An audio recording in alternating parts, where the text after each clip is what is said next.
What if I told you that one of the most powerful ways to stay young doesn't involve trying to look younger at all? This amazing woman named Cecilia Franco is about to turn 60. She continues to go to the gym, spends a lot of time outdoors, monitors her physical fitness, likes to dress beautifully, and actively leads her life. But her story is interesting, not because she looks younger at her age. What is much more interesting is that what your body will be like at 60 is largely decided long before 60. Therefore, today we will analyze Cecilia's lifestyle and find out which habits can help preserve not just a youthful reflection in the mirror, but the most valuable thing, the ability to remain an active person with age. Therefore, watch this video to the end. It will be interesting and useful. So, let's get started. The first is regular traffic. Many people start exercising only when they notice changes in the mirror. Excess weight appears, it becomes more difficult to climb stairs, endurance decreases, or the body begins to seem less fit. But physical activity doesn't just work as a way to change your reflection in the mirror. Regular movement helps maintain muscle mass, strength, coordination, and endurance. These qualities largely determine how independent and active a person will remain in old age. As you age, muscles naturally become weaker if you don't use them. Therefore, one of the smartest investments in your own future is not to wait for problems to appear, but to maintain your muscles in advance. And you don't have to live in a gym to do that. If you're barely exercising right now, start with 2 to 3 strength classes a week. These can be squats, lunges, body weight exercises, rubber band deadlifts, push-ups, or dumbbell workouts. What is more important is not the complexity of the program, but the regularity and gradual increase in workload.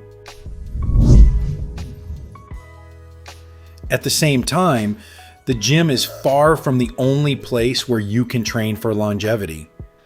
Another of Cecilia's habits is to spend a lot of time outdoors. At first glance, it seems that this is just a pleasant part of the lifestyle. But walking and outdoor activity can simultaneously solve several tasks. A person moves more, gets daylight, changes the environment, and spends less time sitting. It is especially useful not to turn a walk into a formality. If possible, walk at a fairly fast pace, climb the stairs, walk in the park, choose a walking route instead of a short trip by public transport. Not only is one big workout important for health, but also how much a person moves throughout the day. You can spend an hour in the gym, and the other 10 hours almost do not get up from a chair. And this lifestyle will no longer be as useful as it seems.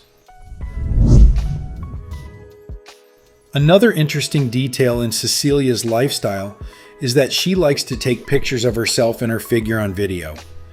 For some, it may seem like just a hobby or a desire to show off your appearance. But there is another meaning to this. A person observes himself and remains involved in his own life.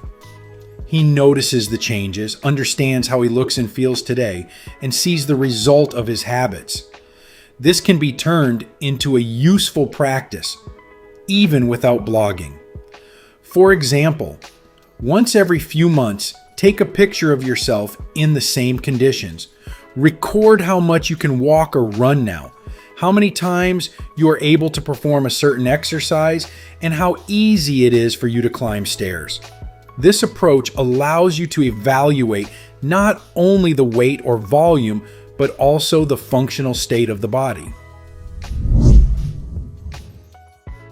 Another feature of Cecilia is that she likes to dress up and continues to pay attention to her appearance despite her age. And there is an important psychological point here. Sometimes a person begins to perceive a certain age as a kind of permission to stop taking care of themselves. I'm already so old, why dress up? But age alone does not mean that interest in one's own appearance should disappear. Grooming, clothes, hairstyle, and the habit of liking yourself are not necessarily an attempt to appear younger. On the contrary, it's healthier to see it as a way to keep in touch with your own personality. You don't need to dress to look like you're 25 if you're 60. You can look at your 60s and still be a stylish, well-groomed, and energetic person. Cecilia also keeps a blog about her life. And here comes another important factor: social activity.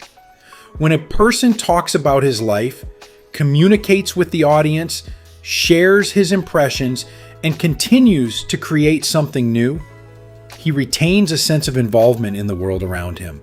Of course, the blog itself is not a cure for aging, but the idea of continuing to create, learn, communicate, and share experiences is very valuable. The human brain should not go into standby mode just because a person has reached a certain age. New activities, new skills, and new experiences give the brain incentives to adapt and continue working with information.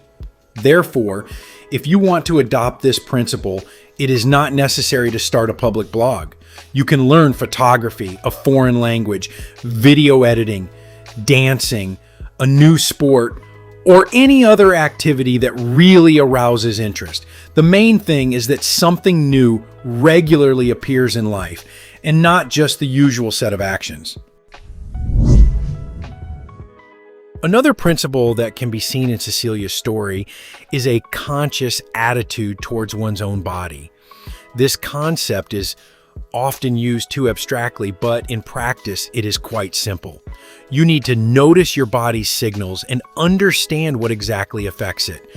For example, you can keep a simple diary: how much you slept, how much you moved, how you trained, and how you felt. After a few weeks, patterns may appear. After a good night's sleep, workouts are easier. After several days of not moving, stiffness appears. Recovery deteriorates after too high a load. This approach is gradually turning health from a set of random tips into a personal monitoring system. No need to try to copy Cecilia one-on-one. If she's been going to the gym for years, your body doesn't have to be ready for the same level of exercise. Comparing yourself to someone who has been training for decades is pointless. It is much more useful to compare yourself today with yourself a few months ago. Friends, what do you think of this woman? Write your opinion in the comments. If this video was useful to you, then please like it and share the link with those who might find it particularly useful. We also recommend watching this video that's currently appearing on your screen.